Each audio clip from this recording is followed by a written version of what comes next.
Welcome back. Somehow we're on to episode 20. The late, great James Garfield. His wife was Lucretia Garfield, and his vice president is Chester A. Arthur. He was elected in 1880. Amazing guy. Really, his life story is just terrific. Born, in a cabin, dirt floors, real poor. And then he just rises up, works his butt off. He's in the Civil War, becomes a general in the Civil War. Then he goes on to Congress, and he's in Congress for, I believe he was in Congress 17 years in Congress, and he wins. He actually wins a seat in the Senate, but during the convention of 1880, he shows up, and he's actually promoting somebody else. But he gets up there. The country, again, is still super divided, but he does such a great speech, and it's so powerful that because Grant's running for re-election, he comes back and tries to win a third term.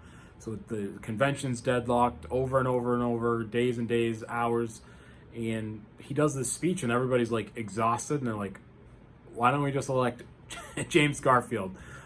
So before he's even actually seated as a senator, he actually becomes the Republican for the president in 1880. So he gets that, and he actually wins, becomes president.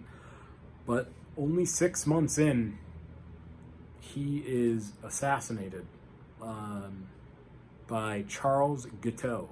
Now it's interesting, how do we know so much about Lincoln and Kennedy's assassination, but nothing about James Garfield? Literally nothing. That's probably the first time we've ever heard the name Charles Guiteau, and I'm probably not even saying it right. So so this is like the robber baron times, and when a person became president, they had all the federal jobs were like basically turned over. So the next president would take all these jobs and rehire all new people. The spoil system, it was called. So it was a big pain in the butt, because you were just basically handing out jobs to all these people that voted for you. But your day was just filled with hiring people. Like as the president, you were just meeting people all day long.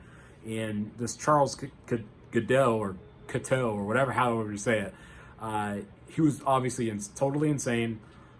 Kept showing up. He inflated his resume. Said he wanted to be like the ambassador to England. Like he was clearly not qualified to do any of these things. But, again, back then there was really no Secret Service. The president just kind of came and went from the White House, walked around. So he's heading to the train station, and Guiteau follows him from the White House and guns him down at the train station. But he survives the initial attack. He actually ended up dying months later after being shot. Mostly because of the crappy medical care that he got. They were sticking dirty instruments in the wound and dirty fingers and just probing around trying to get the bullet. But obviously modern times we had x-rays and all that, but the reality is the bullet, wherever it landed in his body, wouldn't have even have killed him. If they just kept the wound cleaned, he would have healed and been fine, most likely. But because they kept probing him and sticking dirty fingers in, he ends up dying from the infections and all that. So he's really only president for, like I said, about 6 months. And even Alexander Graham Bell at the time had this new invention, kind of like an X-ray machine type thing. But the doctor was so terrible. All his advice was really bad.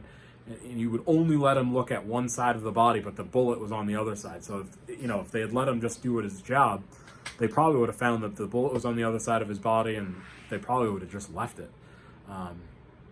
But it is what it is, as they say. So he ends up dying. One thing I really, really liked about James Garfield, he felt that the entire Confederate leadership should have been hanged or exiled instead of being handed back the South basically right away. So I do appreciate James Garfield. Thank you. You're one of the only people that spoke what I've been thinking this whole time. I've got two great book recommendations. So this is just your straight up full biography. It's excellent. Again, he's a very interesting guy, very interesting time. If you're a fan of the Civil War, again, he's a general in the Civil War. So this is a great biography, start to finish. But if you're not into that, this book really goes into the actual assassination.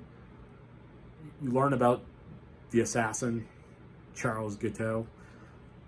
You also learn about the crappy medical care that he received and basically why he died. So not a thick book, but it's really, really good. This book was excellent book. So if you're not willing to put the time in on that one, this one's really, really good. Again, really interesting time. James Garfield.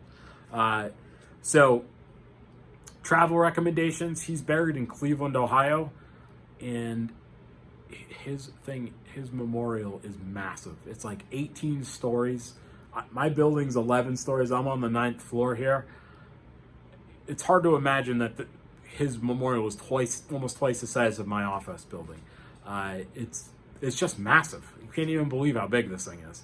And then you can actually tour his home in the Cleveland area. Again, when he ran in 1880, presidents at that point weren't really running for president. Not like today where they travel and all that.